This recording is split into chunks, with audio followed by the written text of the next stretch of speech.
Okay, ladies, listen up. If you keep attracting the same guy, you know, the one that is super into you at first, but then he pulls away. The one that says, I'm not ready for a relationship, but then you get the 2 a.m. booty call and he makes you feel like you're crazy for just wanting basic respect. And you may have been told, well, you know what, your expectations are too high, you lack self-love, you can do better. And while some of that might be true, it's not necessarily the full picture, because what you haven't been told is that you keep drawing in toxic men because you have people-pleasing tendencies. And in this video, I'm gonna show you how you are a magnet for emotionally unavailable men and what you can do about it. So first of all, why does this even matter? The thing is that there's this dynamic between a people pleaser or someone who has people pleasing tendencies and a controller. And it's like this perfect storm. You're a perfect match. That's why they say opposites attract, because you have a person that has people pleasing, that tend to be more malleable, they are more compliant, they're easy to manipulate. And then you have a person who's a controller and they match perfectly. So I had a client who was in a very toxic relationship. She had a hard time even being able to speak up and say she wanted to spend time with her friends. Anytime she was wanting to go out, the boyfriend would get really mad and upset and start to like pout or be sulky about it, and then she would inevitably always change her plans because she didn't want to upset him, she didn't want to displease him. So he was able to manipulate and control her by just showing his disappointment, his disapproval of her desire to maintain friendships. So here are 4 signs that you can be aware of that will indicate that you are moving in your way into a toxic relationship. So sign number 1 is that you might just be thinking that if you are just nice enough, if you do the things that he wants you to do, then maybe he'll just treat you better. If you're sweet, if you're more loving, if you say yes more often, and you don't rock the boat or cause any waves, that he will be nicer to you. So you're trying to hustle and earn love. The second sign is that you will sometimes ignore red flags because you don't want to seem like you're being too judgmental. Again, you're trying to be the nice one. You're trying to be a good girl. So when you see red flags, when you know in your gut that he is trying to control you, he's trying to manipulate you, he gets angry easily at the things that you say or do, you just ignore those red flags because you don't want to speak up for fear that he'll tell you that you're judging him too much. He will become defensive and say, why are you trying to control me? So huge warning, red flag, be aware.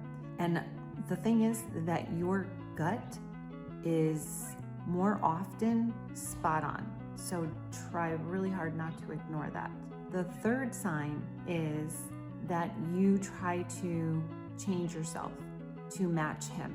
You twist yourself into a pretzel, and you, let's say for example, that he really enjoys going to watch football games on the weekends, and that's all he wants to do is just watch football games all weekend long, and you despise watching football, but you do it because you're trying to make him happy. Again, you are wanting to avoid his disapproval, his disappointment. You don't want him to go and find another girl. You don't want him to think that you are high maintenance. So you change yourself in order to match what he wants. And before you know it, you're doing everything that he likes, everything that he wants. You're going to the restaurants he likes, you're doing the activities that he likes. And soon enough, you're not doing anything that matters to you. You may not even know what matters to you after a while because you're changing yourself so much. Fourth sign is that this is a hard one. You can't leave the relationship, even though you know that you should. Everything is telling you, everyone is telling you, and everything inside of you is saying you should leave, but you can't. And the reason that you can't leave is because you have a trauma wound that keeps you staying stuck in the pattern. It keeps you from having the courage to walk away. You feel afraid that, again, you don't want to have him be upset, you don't want him to be angry, but it's more about your attachment to keeping yourself feeling safe. And by leaving the relationship, it's too scary. So it's, even though it's hard to stay in this relationship, it almost feels in some ways safer than if you were to actually leave.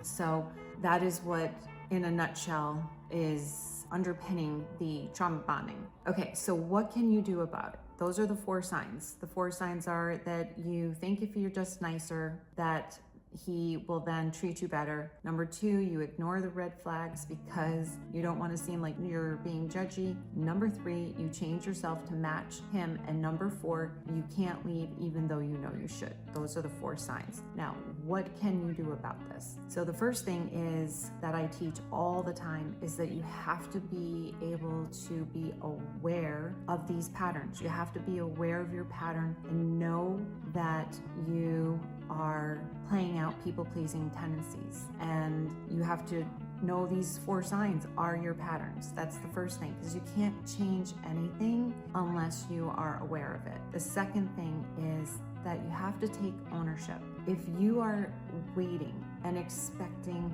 him to change, if you're expecting him to be nicer, if you're expecting him to meet your needs and to be considerate of what you want, especially if he is the controlling type, if you are in this interlock with a controller, you are not going to get that outcome. I can almost guarantee that. It may, in the beginning, it may happen, but eventually, once he settles into his true patterns, his true nature, he is not going to be able to give you what you want. So if you're waiting for him to change and be different, it's not going to happen. And it's going to keep you stuck in a victim position. So you have to take ownership and responsibility for what you can change, which is you. You can change how you respond, you can set boundaries, and you can leave. I'm telling you, you can leave. I've seen it done. Women have been able to heal themselves enough that they get the courage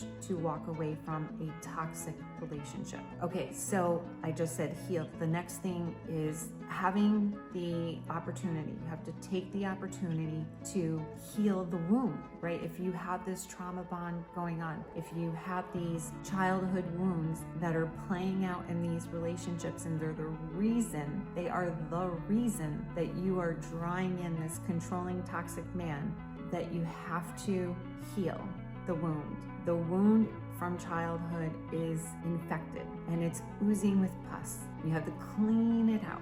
And once you heal the wound, then you will have the courage to walk away. You will be more in your wholeness. You will be more of your true self, and you will believe in yourself. You will have the confidence to know that it is your birthright to be in a healthy relationship. And that's the other thing that I want to point out, is that we were never taught how to have healthy relationships. So that's part of why we often attract in these toxic men, especially if we have people-pleasing tendencies. It's just almost like it's inevitable. And so then the final step is to really take the action steps to have healthier communication, to set healthy boundaries, and to be on the lookout for the warning signs when you are attracting in new men. And what I want to share with you is how this actually happened for one of my clients when she was able to apply the steps, the 5-step power pathway, and she did the healing work. She had so much more freedom. She had the courage. She recognized, like, okay, I am worthy of having a good person in my life, to have a healthy and meaningful relationship. And she was able to walk away from a very toxic relationship that she was in for almost 3 years. So it is absolutely doable that if you first become aware of the signs, and then secondly, follow the steps and do the work. I'm not saying that the work is easy. I'm not saying it's a 1, 2, 3, flip the switch and this happens overnight, because it has taken a long time for these patterns to become ingrained. So it's gonna take a minute. It's gonna take a minute for these patterns to unravel, and you won't do it perfectly. I can promise you that you will have times when you fall back into a pattern of maybe attracting in a toxic guy again, but then you just repeat the process and eventually you will get there. As I said, it has happened for my client Maya as well. So if you saw yourself in this video and you are wanting something different for yourself, I can first say to you this. Number one, it is not your fault that you ended up attracting in these unhealthy, toxic, emotionally unavailable guys. It is just something that was almost set up and conditioned for you, and you can learn to do something differently. And what I want to offer is that I have a community for young women between the ages of 22 and 28, where I actually teach how you can learn to develop new patterns, and you can unhook from the old ways of attracting in these emotionally unavailable and toxic guys.